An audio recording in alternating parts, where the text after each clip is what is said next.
I think I remember being in because there's certain movies I can't even remember what Mustard Seed came out. It's actually the 23rd anniversary today. Okay.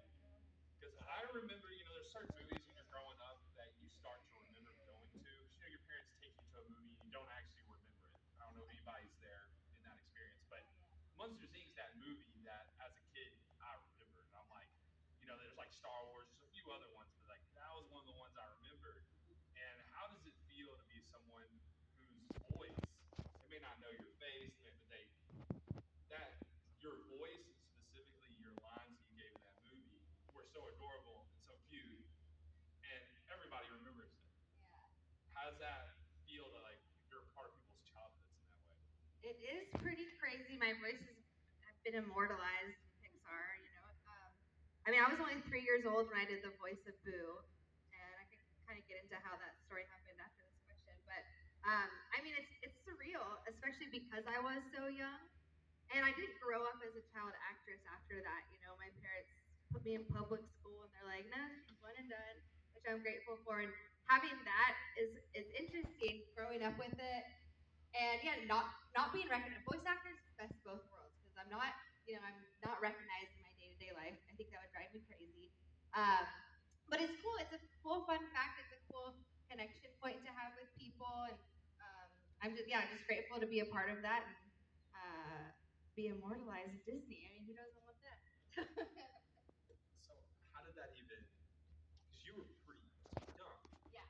So how did that even start for you? How did that process play out for you as far as getting involved in that? Yeah, so my dad was a storyboard artist for over 30 years. First movie he ever worked on was Pocahontas. Then he went over to Pixar and everything from Bugs Life, Wall-E, Finding Nemo. He directed Mater's Tall Tales.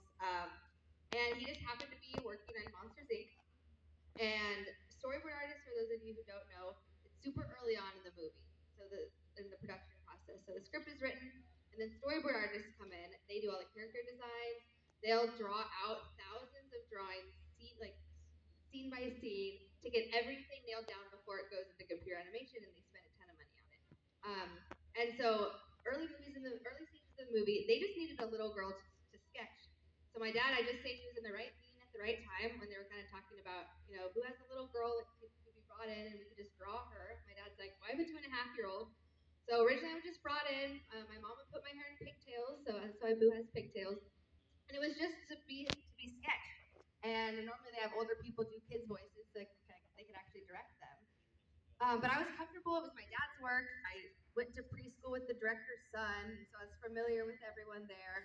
They're like, well, let's just see how it works. Bring her into the actual recording studio, and not a trained actress. So my mom thought I was just gonna completely freeze up. But apparently, I walked into this place with a crew of 30 people just for me, like I owned the place, and they're like, this would be perfect. So yeah, it was just kind of serendipitous, right? Being at the right time. They ended up just I couldn't sit still. I was a 3-year-old, and they had to get creative. They had the sound guy tape a microphone to a boom, tiptoe around me, just catching all my little voices I made. So, yeah.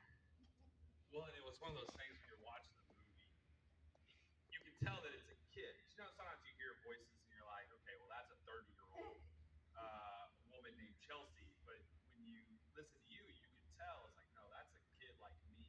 Yeah, and I think that's why people fell in love with Boo, because yeah, it's not often where they have a real kid do the kid's voice, and you get that authenticity behind that. So, yeah. Now, and we'll get back to Monster Inc. Especially, I'm sure people in here have questions about Monster Inc. But I was snooping, okay? I was snooping before you came in here. And, one of the things I saw was there's something you did recently, like maybe 3 years ago, that I want to ask about. But before I get to that, I did see that you did something with Inside Out. And it says additional voice, so I have no idea what you did. So I'm just curious, like, what was that about? How did Yeah, that so go? I was baby Riley.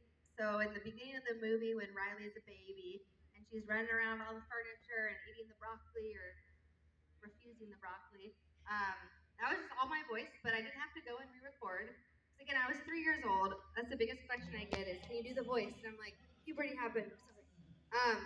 So I didn't have to go and re-record for baby Riley, but they had about 3 years of my baby voice stored away on some file somewhere, and they're like, well, let's just reuse it. So if you go back and watch Inside Out 1, the beginning of the the movie is just Boo's voice, and they did little homages to that. So Riley has pigtails, and she has the same hair ties that Boo has, the little pink balls.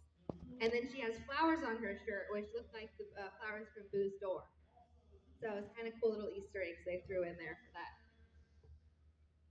So basically, all of us adults, we get passive income maybe by like putting money in stocks. You make passive income from just when you were a baby. I wish. So people always ask that too. Oh, do you get royalties? No. I think because I wasn't a child actress, my dad works there. They didn't know the right lawyers to get. I don't know. I got a little bit of money when I was 18 that I spent on tattoos and traveling, and now my residual income is the Comic Con. So I still have to put my money in stocks. Just like all of us. Just like the rest of you.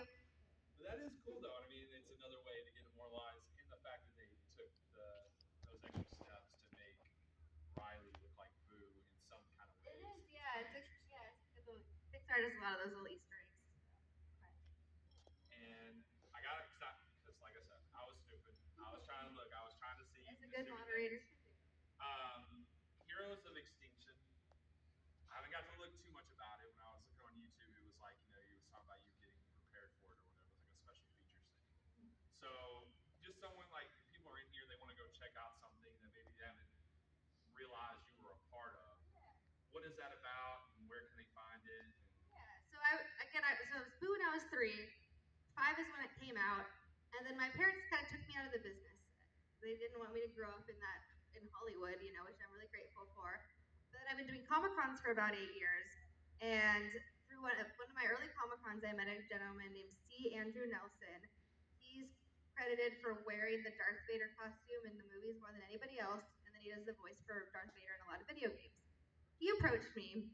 So it was like 2020, so this was like the COVID brain project of his.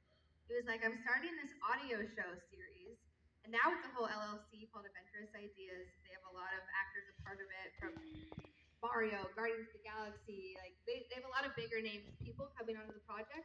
But Heroes of Extinction they came up to me and they're like, I have this audio show. It was kind of like a ode to like radio shows. But when you're listening, it's like all the sound effects and production value is really high. So it's like it's really well done. And so Heroes of Extinction. It's about a superhero that as he's getting older, he's losing his powers. And he's looking for a second in line. And that character is Janessa Jensen, and that's the character I play. So again, he came up to me like 4 or 5 years ago and was like, I want you to be in this project. And I was like, I'm not an actress. I was 5, I was following around with a microphone and like, you loved musical theater, and then I auditioned in 6th grade in front of all the 8th graders, froze, cried, ran off stage. I was like, all right, I wrote off acting after that. But he had that faith in me, and it was really cool because I agreed to be a part of the project, and it's an 8-episode series, and it was like getting one-on-one acting school or like an acting coach throughout the process because Andrew's directing me, and there's scenes where I have to be sad, there's scenes where I have to make myself cry, and he got me to find those emotions and alone in a booth, and it gave me a whole other respect for voice actors. It's not easy. But yeah, the first episode you can find is like a little teaser on YouTube, Heroes of Extinction. Probably could also go to heroesofextinction.com or adventurousideas.com. But the first episode is kind of like a teaser, and then the rest will be released around the first of the year. So yeah, I say that's like dipping my toes back into voice acting. And beyond that, I actually just had a phone call with a talent agent last night who wants to start trying to get me into more voiceovers or live action. So I'm kind of easing my way back into the world. But Years of Extinction, like you said, is the most recent project. We could kind of hear my voice again.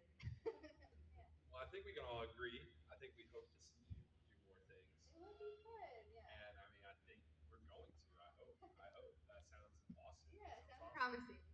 So some of you guys are in here, and I'm going to come over to someone, whoever's interested. If you want to ask Miss Mary a question, I'm going to come up to you with the mic, and you can ask her a question. So we're going to go ahead and start that. And is anyone interested in asking any questions? All right.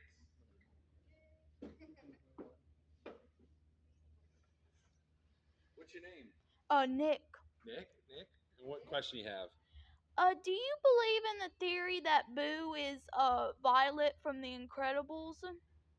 So I have a whole YouTube channel. I used to produce videos on it. It's called Boo Grown Up.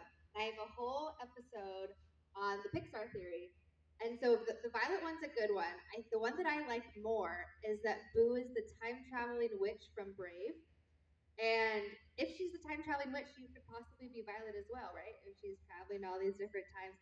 But why I like that theory is, I guess the witch has like a wood shop, and you can see a little carving of Sully, and she also uses doors in her magic. So that's a theory I think that I like. I like the Violet one as well. There's also a recent one where she's a little girl from Turning Red. There's a bunch of different theories, but the time traveling witch from Brave, I think I like that one. Okay. But the Violet one's a good one as well. Okay. Yeah, good question. It's kind of interesting. Like it's like almost Kingdom Hearts meets Monsters Inc. I could go with Yeah. that. Kingdom Hearts 3. You were in that. Yeah,